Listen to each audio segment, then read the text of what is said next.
को बता दिया था कि हैरी ब्रूक इस विकेट पे नहीं चलने वाले हैं और बिना खाता खोले हैरी ब्रूक आउट हो गए। कोलकाता नाइट राइडर्स ने सनराइजर्स हैदराबाद के खिलाफ इस मुकाबले को 5 रनों से अपने नाम कर दिया। आखिरी बॉल में 6 रनों की जरूरत थी। भुवनेश्वर कुमार स्ट्राइक पर थे। लग रहा था एक बार शायद वरुण चक्रवर्ती की उस गेंद पर शायद छक्का लग जाए, शायद सुपर ओवर देखने को मिल जाए, क्योंकि 7 रन चाहिए थे एक बॉल में, लेकिन वो गेंद चली गई खाली और केकेआर ने मैच जीत लिया और हैदराबाद ये मैच हार गया। तो लेकिन 9 रन डिफेंड किए और वरुण चक्रवर्ती ने बहुत गजब की बॉलिंग की। मैं कहता हूँ लास्ट में आकर मेरे लिए तो सबसे बड़े वही एक्स फैक्टर हैं, क्योंकि उन्होंने अब्दुल समद का विकेट निकाला है। अब्दुल समद इस सीजन वो अब्दुल समद नजर आ ही नहीं रहे हैं जिस तरीके की बल्लेबाजी वो पहले किया करते थे। अब्दुल समद को क्या हो गया है समझ में नहीं आ रहा है। हैरी ब्रूक को क्या हो गया है समझ में नहीं आ रहा है। वहीं दूसरी तरफ देखिए केकेआर के खेमे में खुशियां बहुत सारी हैं, क्योंकि अच्छी पारियां कुछ देखने को मिली आज। एक बार फिर से शार्दुल ठाकुर की अच्छी गेंदबाजी देखने को मिली, वैभव कुमार की अच्छी गेंदबाजी देखने को मिली, और उसके अलावा रिंकू सिंह की एक शानदार पारी, नीतीश राणा की वो पारी जो आज काफी ज्यादा प्रभावित किया उन्होंने, राहुल त्रिपाठी की ये पारी कैमियो था। ये 222.22 की स्ट्राइक रेट से 20 रन उन्होंने बनाए। हेनरिक क्लासन ने एक अच्छा कैमियो खेला, 20 गेंदे 36 रन, 180 का स्ट्राइक रेट, 1 चौका 3 छक्के इन्होंने मारे। जब हेनरिक क्लासन और एडन मार्करम खेल रहे थे तब तो लग रहा था रोमिता कि हैदराबाद इस मुकाबले को आसानी से जीत जाएगी। देखिए जैसे कि हमने प्रिडिक्शन भी किया था, कल 50-50 था हालांकि, लेकिन आपने इस बात को लेकर प्रिडिक्शन किया था कि किस तरह की पिच होने वाली है, किसके बल्ले से रन निकलने वाले हैं, कौन कल चल सकता है, और उसके मुताबिक आज जो खेल है वो निकल कर सामने आया। हालांकि देखिए हैदराबाद जब बैटिंग कर रही थी तब ज़रूर लग रहा था कि एक मजबूत स्थिति में आ सकती है, लेकिन उतना अच्छा खेल आज रहा नहीं हैदराबाद का, जिसकी वजह से आज हार हो गई। और देखिए हैरी ब्रूक की हम बात कर रहे हैं, कल चिराग ने इन्हीं को लेकर प्रेडिक्शन किया था कि इस पिच पर हैरी ब्रूक का जो बल्ला है वो उतना ज़्यादा जम के नहीं बोलता है, और कुछ हुआ ऐसा ही। 4 गेंदों का सामना उन्होंने किया, लेकिन एक भी रन उनके बल्ले से निकल के सामने नहीं आया और आखिरकार आउट हो गए। बिल्कुल, और राहुल त्रिपाठी ने हालांकि वो कैमियो जरूर खेला। देखिए विकेट्स लगातार गिरते रहना सनराइजर्स हैदराबाद के लिए सबसे बड़ी समस्या इस मैच में बना। बिल्कुल, और हैदराबाद का जो टॉप ऑर्डर है ना, आज फिर कोलैप्स हुआ। ये टोटली फेलियर है, क्योंकि वो स्टार्ट मिला ही नहीं जिसके लिए वो उनको उम्मीद की थी कि हो सकता है ऊपर से रन बनेंगे तो रन बनेंगे, लेकिन वैसा हुआ नहीं। लेकिन दोनों अगर आप टीमों की बात करें, उनका भी टॉप ऑर्डर आज कोलैप्स हुआ है केकेआर का, और इनका भी टॉप ऑर्डर कोलैप्स हुआ है। जो मिडिल ऑर्डर है उनके वहाँ से रन आए हैं। नीतीश राणा रन बनाए आज एज ए कैप्टन, वो अच्छी इनिंग खेले। रिंकू सिंह की पार्टनरशिप हुई उनके साथ, तो वहाँ से मैच बना। फिर एसआरएच में भी ऐसा ही हुआ कि एडन मार्करम कैप्टन ने आगे से लीड किया, और उसके बाद हेनरिक क्लासन, दोनों ने अच्छे रन बनाए। लेकिन इस मैच की खास बात यह है कि इसमें कोई 50 नहीं बने, 50 किसी की नहीं लगी पूरे मैच में।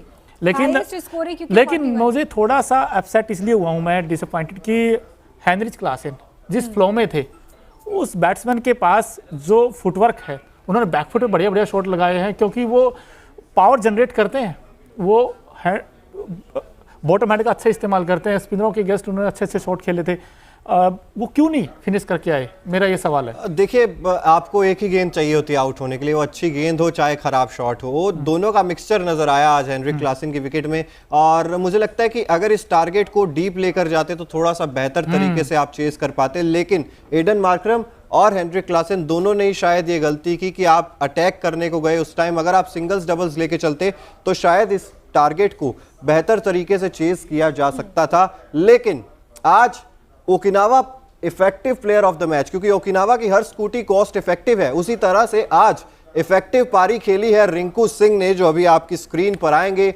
Effective player of the match Okinawa की तरफ से। देखिए 46 रन बनाए हैं 35 गेंदों का सामना करते हुए, 131.43 की स्ट्राइक रेट, 4 चौके लगाए हैं और 1 छक्का इन्होंने लगाया है। और शायद ये इसलिए आज बने हैं Okinawa effective player of the match, क्योंकि इनसे ज्यादा रन आज किसी ने इस मैच में बनाए नहीं है। बिल्कुल, देखिए रिंकू सिंह लगातार अच्छा परफॉर्म कर रहे हैं। सबसे अच्छी बात यह है कि जहां पर आपके जो टॉप ऑर्डर के प्लेयर्स हैं वो उतना अच्छा नहीं खेल पा रहे हैं, मिडिल ऑर्डर में आते हैं, अच्छी पारी खेलते हैं, और टीम के लिए अच्छे रन बटोरने का काम करते हैं, जो आज भी उन्होंने किया और इसलिए वो effective player of the match हैं। और कोलकाता में मुझे लगता है कि रिंकू सिंह जो है कंसिस्टेंट प्लेयर के तौर पे अपने आप को स्टैब्लिश करने में सफल रहे हैं, जो लगातार परफॉर्म कर रहा है। बिल्कुल बिल्कुल, क्योंकि वो जिस समय आए थे आपके तकरीबन 5 ओवर हो चुके थे और 35 रन पर आपने 3 विकेट खो दिए थे। उस समय रिंकू सिंह आए और वो जो कैमियो इनिंग खेली, हालांकि 50 बना देते तो और खुश होते हैं हम लोग कि यार चलो आज 50 बनाइए, बट 46-35 बॉल्स में ये अच्छी नॉक है और एक ऐसे विकेट के ऊपर जिसमें कि गेंद थोड़ा सा रुक के फंस कर आ रहा था। आप अक्रॉस द लाइन नहीं खेल सकते इस विकेट के ऊपर, आप जितना थ्रू द लाइन खेलोगे वो आपके लिए इफेक्टिव साबित होगा। और ऐसे ही आज रिंकू सिंह ने किया, नीतीश राणा ने किया, उन्होंने गेम चलाया और जिसकी वजह से उनकी दोनों की जो आउटस्टैंडिंग है, जो पार्टनरशिप हुई, उसकी वजह से ये स्कोर जो है केकेआर का वो डिफेंड कर पाए हैं। क्योंकि देखिए अगर यहाँ पर रन कम रह जाते, क्योंकि हम बात कर रहे हैं केकेआर की तरफ से भी वो इतनी अच्छी शुरुआत उन्हें मिली नहीं थी, जैसा कि अभी मोनू ने भी बताया कि 35 रन पर आपके 3 विकेट गिर चुके थे। जेसन रॉय ने हालांकि 20 रनों की पारी खेली थी, गुरबाज बिना खाता खोले पहली गेंद पर आउट हो गए थे और वेंकटेश अय्यर ने भी 7 ही रन बनाए थे आज 4 गेंदों का सामना करते हुए। यानी कि केकेआर भी फंस गई थी पहले शुरुआत में, लेकिन उसके बाद रिंकू सिंह और नीतीश राणा ने जिस तरीके से शॉट्स खेले, टीम को संकट से बाहर निकाला, तो संकट मोचक यही दो थे आज केकेआर की अगर मैं बात करूं तो। बिल्कुल, हालांकि बाद में आकर आंद्रे रसल ने भी वो कैमियो नहीं खेली है, 24 बनाई सिर्फ 15 बॉल्स में, 2 लंबे लंबे छक्के भी लगाए थे उन्होंने आकर। हालांकि उसको थोड़ा सा और एक्सेलरेट करते तो हो सकता है ये और स्कोर बन जाते, 20-30 रन और ऐड हो जाते स्कोर में, लेकिन इसको इनफ था मेरे लिए, मुझे ठीक था, मैच विनिंग टोटल था ये।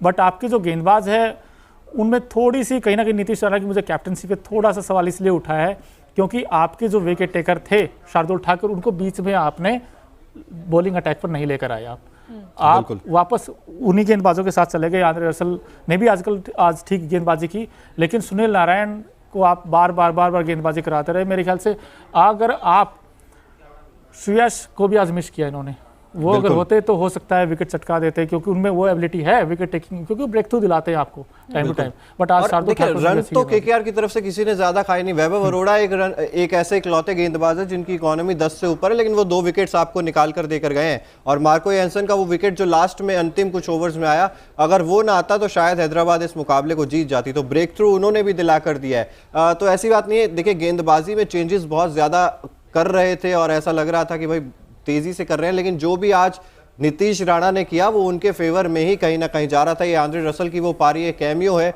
24 रन बनाए आज। वो रसल द मसल पावर की शुरुआत एक बार देखने को मिल गई थी, हालांकि लंबी पारी नहीं देखने को मिली, लेकिन 2 छक्के लगा दिए थे। Bhuvneshwar Kumar 4 over 33 run, 1 wicket इन्होंने हासिल किया। चलिए गेंदबाजी ठीक, not so good not so bad, लेकिन बल्लेबाजी में जो अगर कर देते कमाल तो निश्चित तौर पर आज शायद आप कह सकते थे कि भुवनेश्वर कुमार ही ओकिनावा इफेक्टिव प्लेयर बन सकते थे, लेकिन बने रिंकू सिंह, जिन्होंने 46 रन बनाए 35 गेंदों का सामना करते हुए। एक शानदार पारी आज एक बार फिर से देखने को मिली और वो कॉन्फिडेंस झलकता है रिंकू सिंह के बल्लेबाजी में। जब भी बल्लेबाजी करते हैं फ्रीली और ऐसा लगता है कि कोई दबाव नहीं है किसी चीज का उनके ऊपर। सबसे बड़ी बात देखिए कि जैसा कि आप दोनों ने जिक्र किया कि अगर 35 रन पे 3 विकेट आप हो चुके हैं, उस वक्त अगर आप बैटिंग करने आ रहे हैं तो एज अ बैट्समैन आप पर ये भी प्रेशर है कि यहाँ से आपको बहुत संभल कर खेलना है, क्योंकि आपको एक स्कोर भी खड़ा करना है सामने वाली टीम के लिए।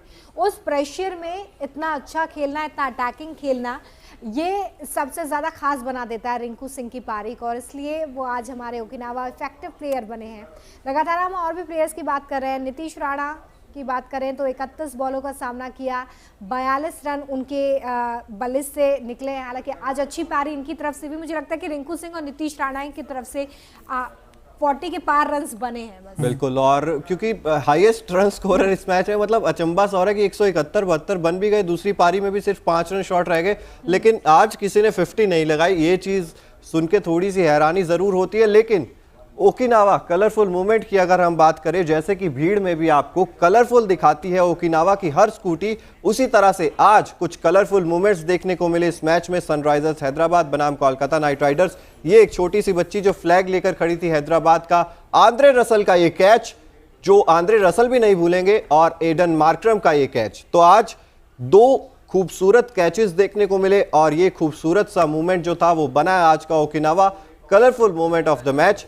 कैचेस की बात कहते हैं ना, कैचेस विन मैचेस, लेकिन इस तरीके की कैचेस जब आप देखते हैं जो एक्टिवली पकड़ी जाती हैं, जो आपका माइंडसेट भी दिखाती हैं, आपकी फिटनेस भी दिखाती हैं।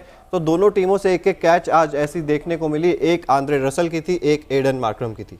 देखिए दोनों तरफ से कंसंट्रेशन बहुत इंपॉर्टेंट हो जाता है, चाहे आप बैटिंग कर रहे हो, आप बॉलिंग कर रहे हो, चाहे आप फील्डिंग कर रहे हो। और मुझे लगता है फील्डिंग में तो कंसंट्रेशन आपका अव्वल दर्जे का होना चाहिए, और तभी शायद इस तरह के कैचेस जो हैं वो निकल कर सामने आते हैं। यह आज के colourful moment of the match, जिसमें आप देख सकते हैं कि किस तरीके से ये कैच पकड़ा और एडन गया। मार्करम ने तो ये कैच पीछे भागते हुए पकड़ा था। तो यार ये दृश्य जो था, निश्चित तौर पर आप इसे ओकिनावा कलरफुल मूवमेंट कह सकते हैं, क्योंकि ये कैचेस 10 में से 8 बार छोड़ देता अगर कोई और खिलाड़ी होता, लेकिन ये एडन मार्करम थे जो पकड़ ली उन्होंने। बिल्कुल तारीफ करनी पड़ेगी एडन मार्करम की कि उन्होंने कॉटन बॉल्ड आउट किया नीतीश राणा को, और पीछे भागते हुए कैचेस कभी आसान नहीं होते।